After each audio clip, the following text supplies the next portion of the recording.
Hello, everyone, and welcome to my daily journal.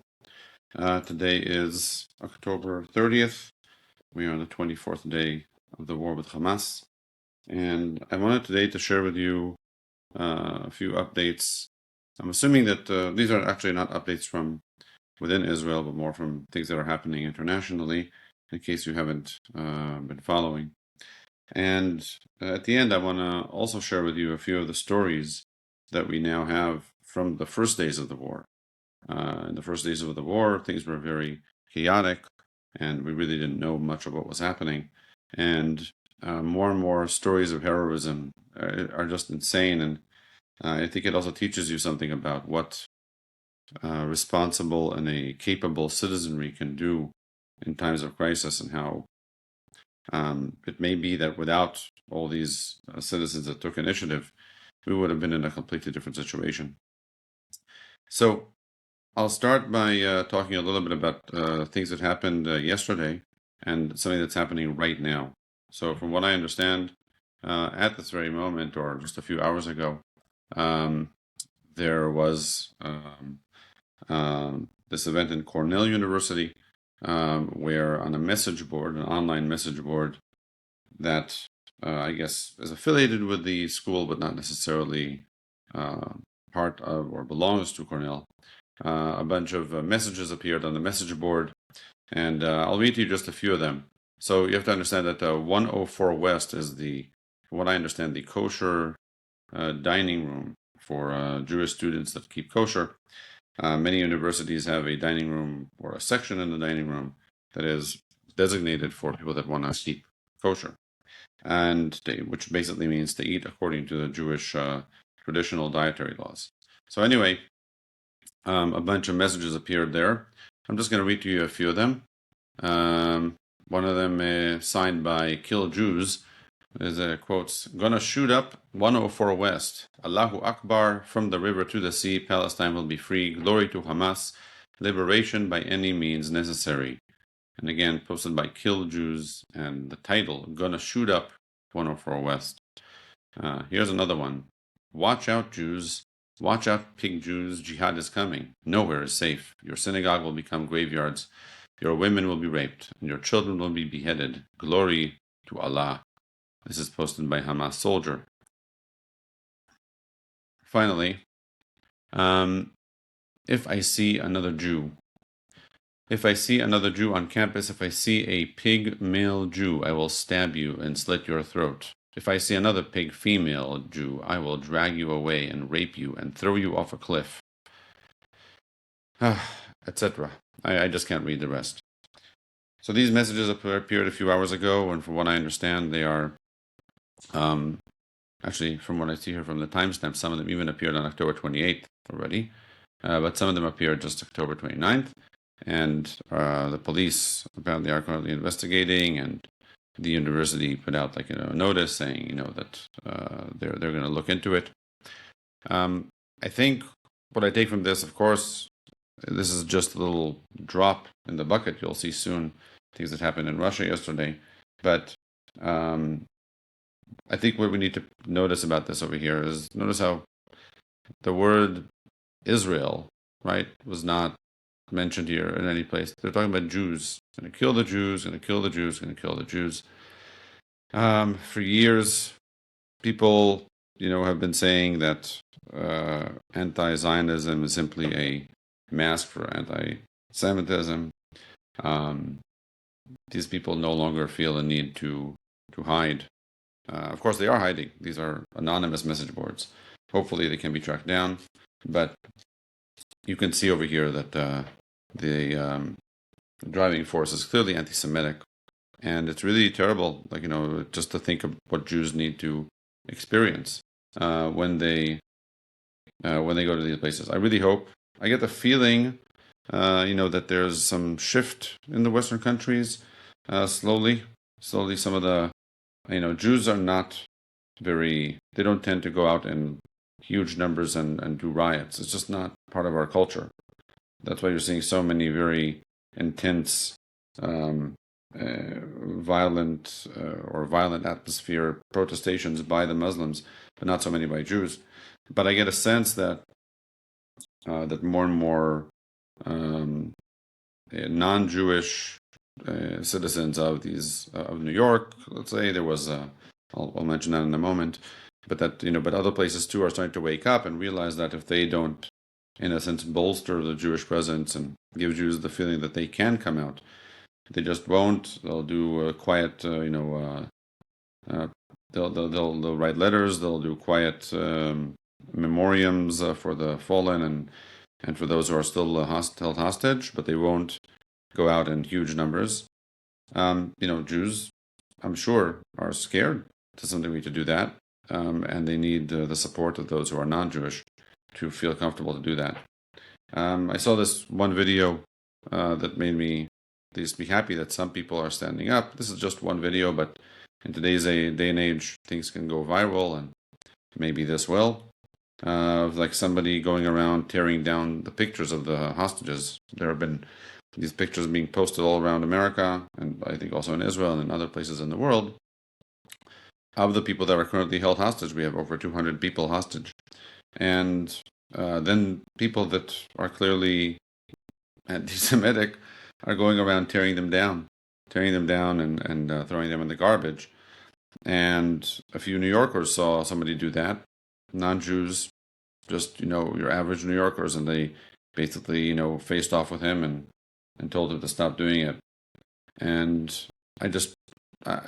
I'm not looking for violence. I'm not looking for anything like that. I'm just looking for good people to stand up for what is right. This person won't even let people show the pictures of the people that are hostages. You understand? Like, it's really, really insane. But I do hope that that's true. In the same vein, I'm assuming that you all heard about this by now, but if you haven't, yesterday there was a very, very scary moment of something that was happening in Russia.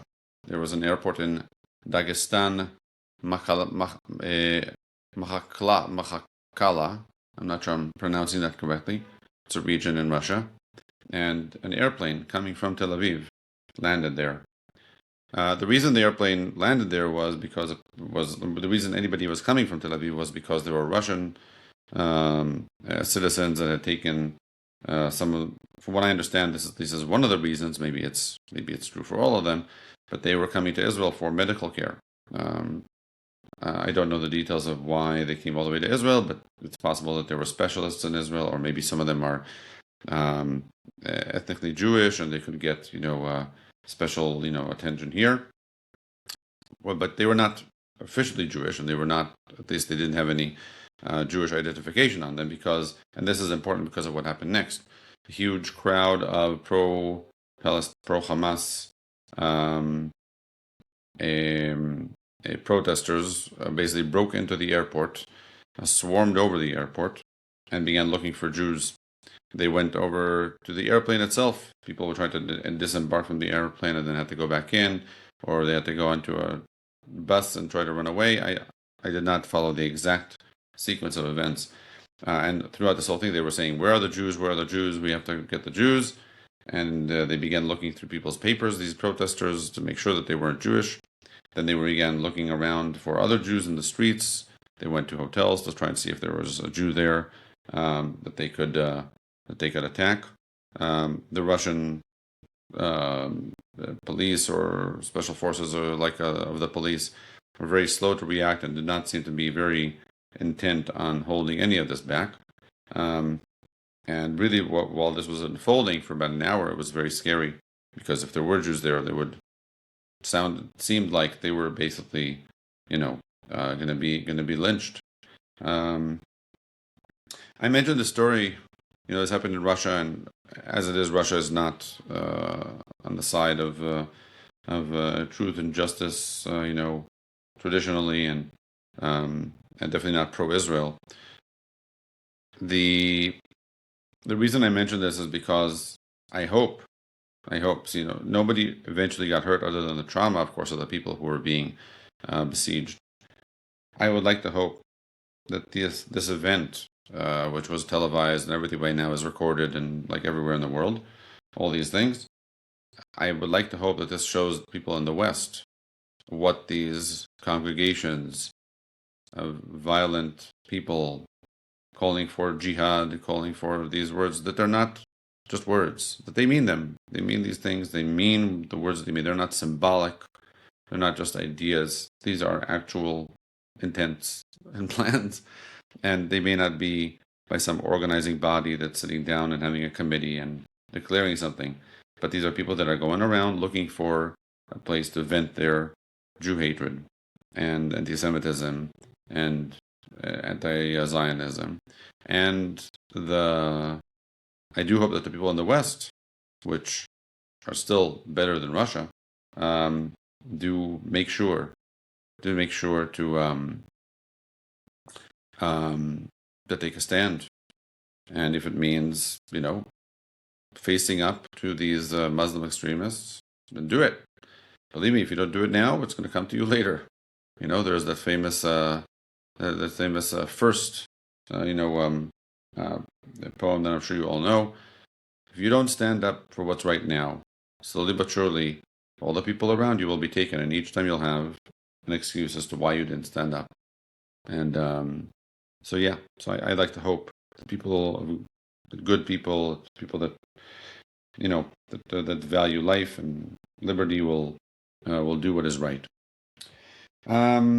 Finally, I do want to end up with some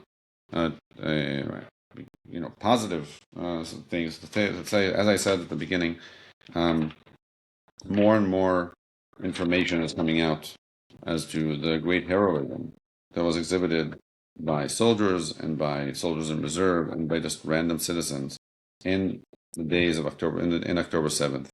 And I want to just read to you a few of them so that you hear about them, because they're really, when something of this magnitude happens, naturally we can't follow everything. But I want to read to you just a few. First of all, I'll start with this story. There was a guy, he's still alive, thank God, called Benny Aaron, 41 years old, from Modi'in. He was he was in the army. He was part of Unit 401 of the of a tank unit.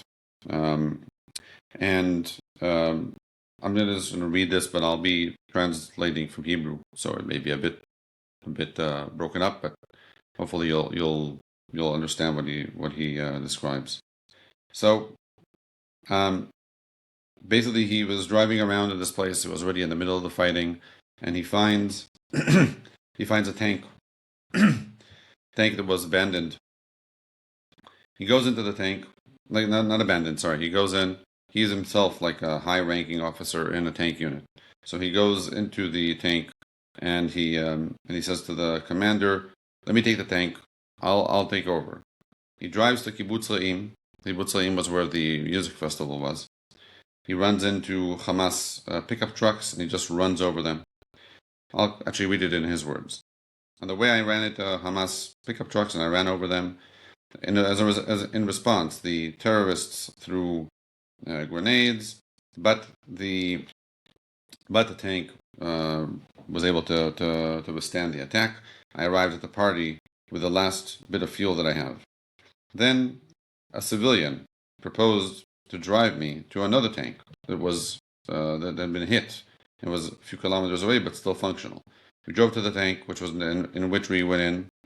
We got into the tank. We drove to Be'eri. We understood that the entrance to Be'eri, which was one of the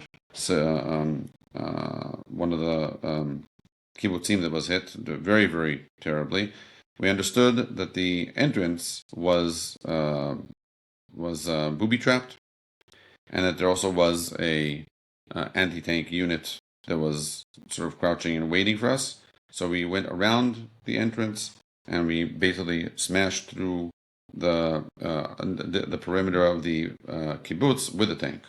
Basically ripped through the fence.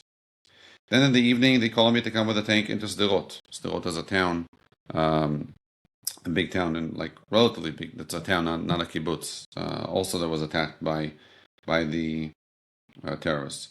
I did not have a tank, so I called another one of my another high-ranking soldier, and he gave me a tank at the entrance to Sderot.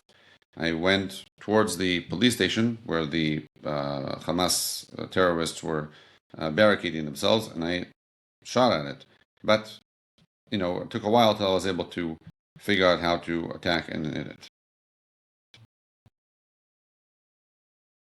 Yeah.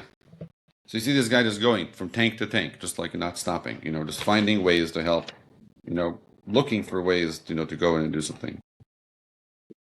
I want to give you two more stories. Another one which is really heartbreaking, but shows you the heroism of just, people will lay down their lives for their own children. Shlomo Ron was 85 years old. He was killed in Nachal Oz. Basically, here's the testimony of his niece. In the morning of the dark Simchat Torah, which is October 7th, Shlomo and his wife Chana had their two daughters and their grandchild. When the terrorists attacked, Shlomo made a decision to save the lives of the rest of his family. He ordered them to go into the safe room and lock it, and then he sat alone in his living room and waited for the terrorists to come. He had no weapons, but he figured if the terrorists killed him, they would assume that it's just a lonely man, and that there was nobody else, and they would simply not even try to search the rest of the house. And that's what happened. The murderers walked into the house of the family, killed Shlomo, and left. In the long hours of the massacre, when his family were still in the safe room and waiting to be saved, terrorists went in and again into the house, saw the body of Shlomo, understood that that the house had been already visited by their compatriots or by their fellow terrorists, and left on. So basically, by doing that, he sacrificed himself and saved the rest of his family just by that. Heartbreaking.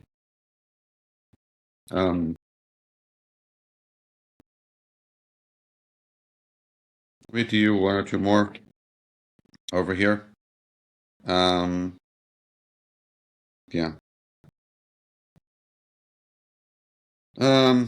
Moti and Amit Ezra, father and son, had heard that their daughter Nitzan was in the party in Leim.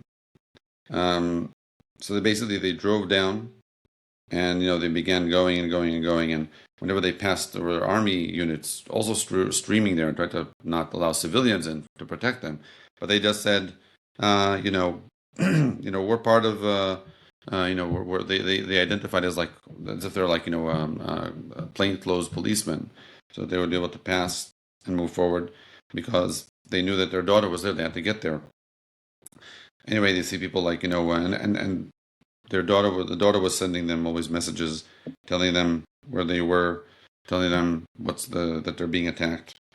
Anyway, Moti, the father, stops before sees a bunch of terrorists in the distance, and then he suddenly sees 20 or something children jumping out of a nearby grove of trees, and they say, "Please save us! Please save us!" They jump on his car, and he's like, "What am I going to do? My daughter is waiting for me in the midst of all this. What should I do?" So then his son says to him, "Look, let's just save these people. Let's get them out, and then we'll drive back in, and maybe this will help us somehow, save our my sibling, your daughter."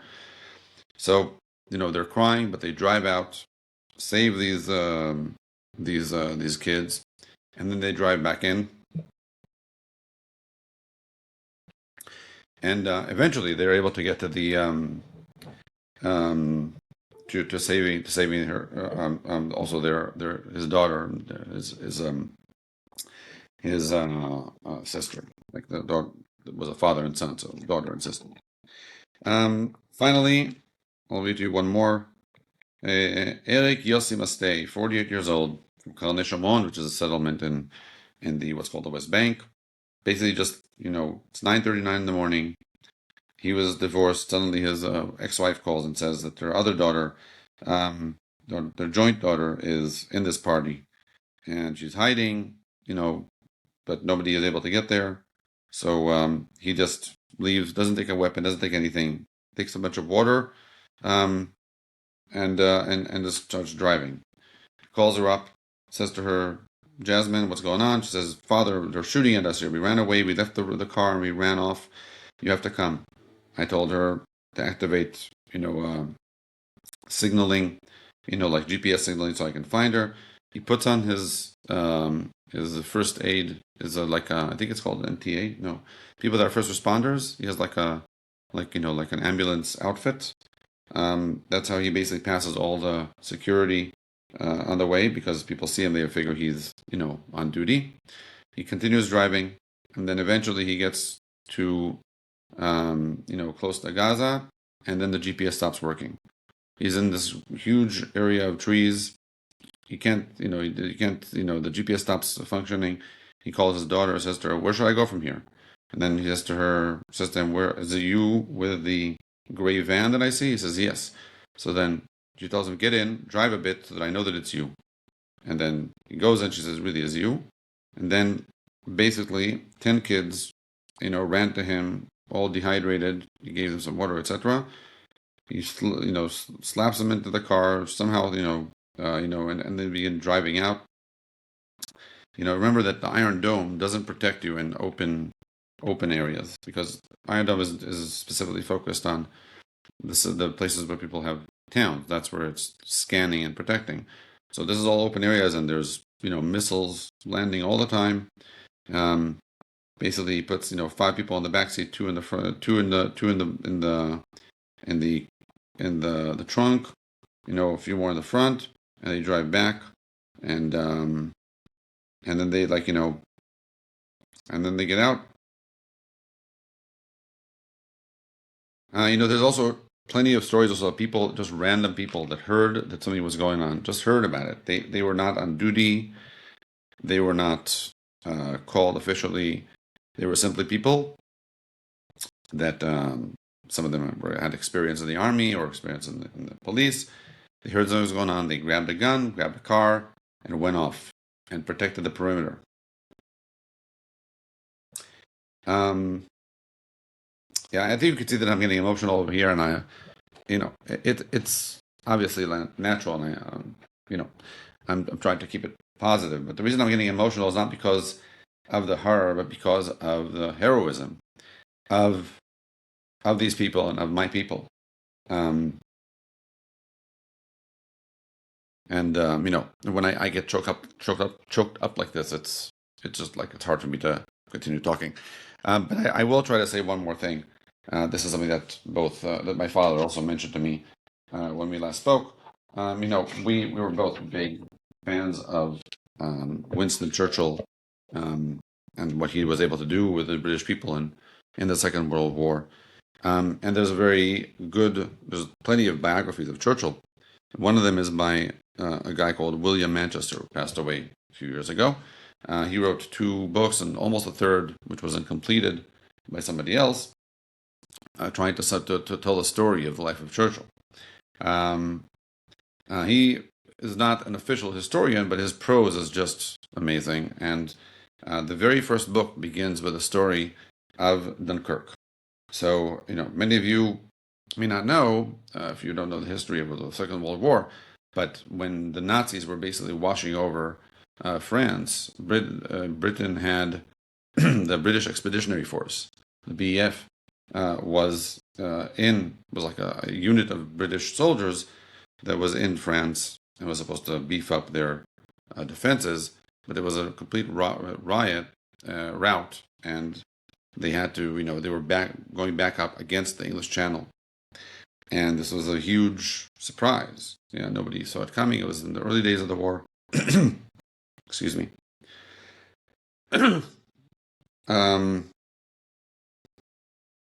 So what happened was, yeah, um,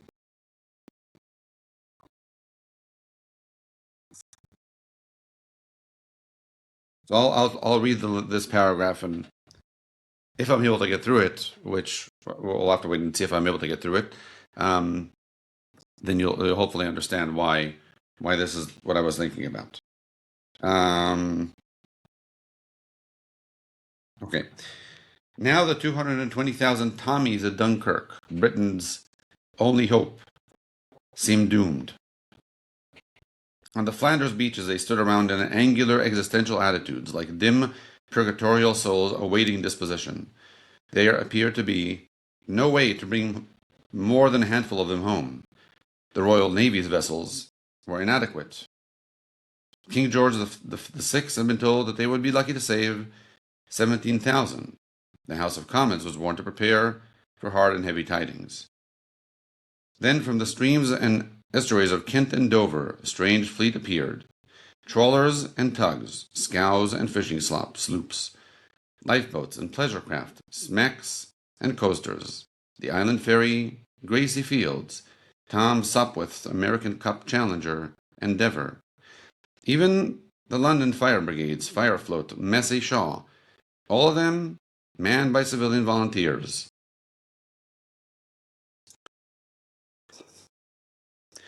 English fathers sailing to rescue England's exhausted, bleeding sons.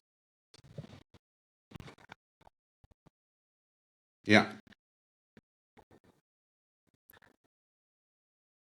And in Dunkirk, that worked. They saved them all. It's crazy. They saved them all. And that's really what happened over here too, because we know that these early responders were able to disrupt much greater plans by Hamas. And if we hadn't had this kind of active citizenry, people just understanding they were fighting for their home and for not just their personal home, but for the state, things could have been much worse. So yeah, that's my people. Okay. Anyway, I know this was a bit of a different kind of video today, but it's a journal, right? It's a war journal. So I hope that you appreciate this too. It's it's the way life is, and yeah. And thank you for listening, and until next time.